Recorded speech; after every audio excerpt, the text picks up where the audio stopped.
If you are new to anime, there are tons of shows to choose from when deciding what to watch, so much that it can be a bit overwhelming on what to watch first. The thing about anime is that it's very diverse in its selection of genres and other styles that you may have only seen glimpses of. Many American cartoon shows have taken influence from anime, incorporating it in a similar art style to anime enough so that people think of those shows as anime. Many films have taken influence from anime, whether it be from an opening credits to a very stylized scene and turning it into an action scene. In the grand scheme of things, anime is still pretty underrated. It has become more popular over the years due to the ability of having much better access to the shows through online services. More than ever before, you are able to watch some of the best anime shows out there in entirety without having to wait for a DVD release or for Toonami to get the rights to present the show on their network block.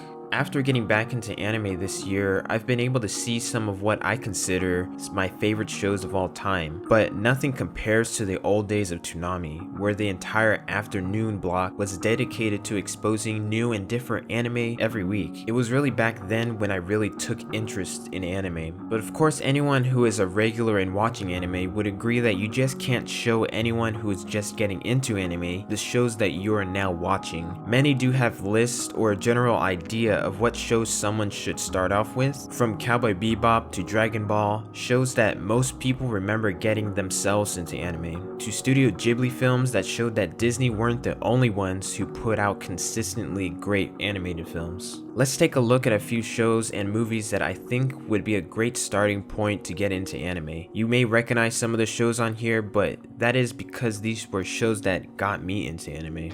A show that I just mentioned was Cowboy Bebop. There is a reason why this show is almost always regarded as a must-watch for all anime fans. It's because it's pretty fantastic. Cowboy Bebop creates a world that is interesting and full of memorable characters that you never forget. I think that the big shame about it is that the show only lasted about 26 episodes with a movie, yet to this day we still want more. I think what this show really got right was the characters. They all have interesting backstories that are explored throughout the show and all have their individual traits that make it always interesting to see how they interact together. What makes this show so accessible for anime fans is that it feels very much like an American TV show, getting away from typical anime tropes and setting itself in its own world. If you were to show this to someone, all you would need to do is play the intro, because that is when I knew I was hooked immediately.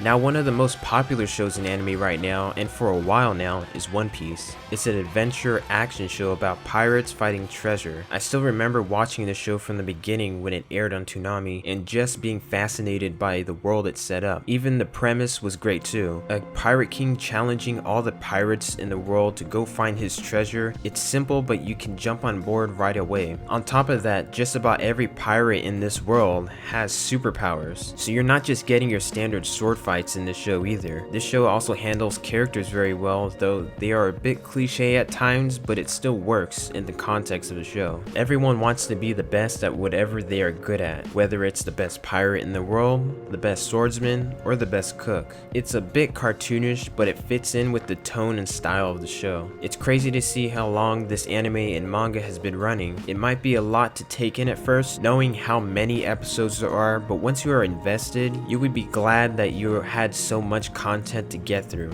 Naruto is another show that helped get me into anime. I still remember seeing the commercials for the first episode to air on Toonami, and I remember thinking like it looked like another generic show, but it was the first episode that changed my mind immediately. What this show does well is how mature it handles its themes throughout the story. What helps a lot is that this is the underdog story, and you can root for him even though he's not the most serious character. It feels like you are experiencing the world and events alongside the characters as they become ninjas and go on dangerous missions. The world's mechanics is what was really interesting to me. It was similar to the Force in Star Wars, where only the bare minimum is explained just so it makes enough sense, but you still wonder about more. The show is always bumping up the stakes, and on top of that, the fights in the show deliver on a level that I still have not seen in any anime since. Now let's take a look at movies. Studio Ghibli has made some of the most popular anime films to date, and for good reason. Almost all of their films films are high quality story-wise and animation-wise. The first Studio Ghibli film that I watched in full was Castle in the Sky. This blew me away the first time I saw it, as I had never seen an animated film that was adventurous and creative at the same time. The animation, even till this day, is still breathtaking, and you really get sucked into this world. I always remember the film for how well it presented an adventure that was fun and exciting. Yes, it's not hard to find in other films, but this one was able to make it fun and exciting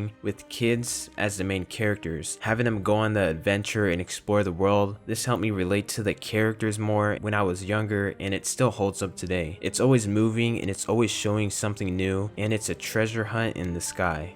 The Girl Who Leapt Through Time is another great anime film that takes a more grounded approach to a sci-fi time travel story. What impressed me about this film is how accurate it portrays teenagers in high school. In most time travel movies, you come to expect the typical tropes of having to go back in time and save the future or the world, but this changes it up a bit. You get to see what happens when a teenager gets time travel powers and how she would use it in her daily life. From avoiding chores, enjoying her favorite meal, to getting all the answers right on tests. Every time she uses the powers, it's done in a way that I would easily see myself using it. The film isn't all fun and games, as you begin to see the consequences of having to mess around with time and how it ends up actually hurting others for the sake of making her own life easier. It's a great film and definitely something you should check out. All these shows and films are a great intro for anyone who hasn't seen anime. They were what helped me get into it and see other films and shows that I would never have seen before, and that have now become one of my favorite stories of all time. If you're looking to start into anime, start with these and check them out. Are there other shows you think that would be a great introduction to anime? Leave your list down below in the comments, and be sure to like and share the video around as it helps the channel. Until the next video, this is What's Anime.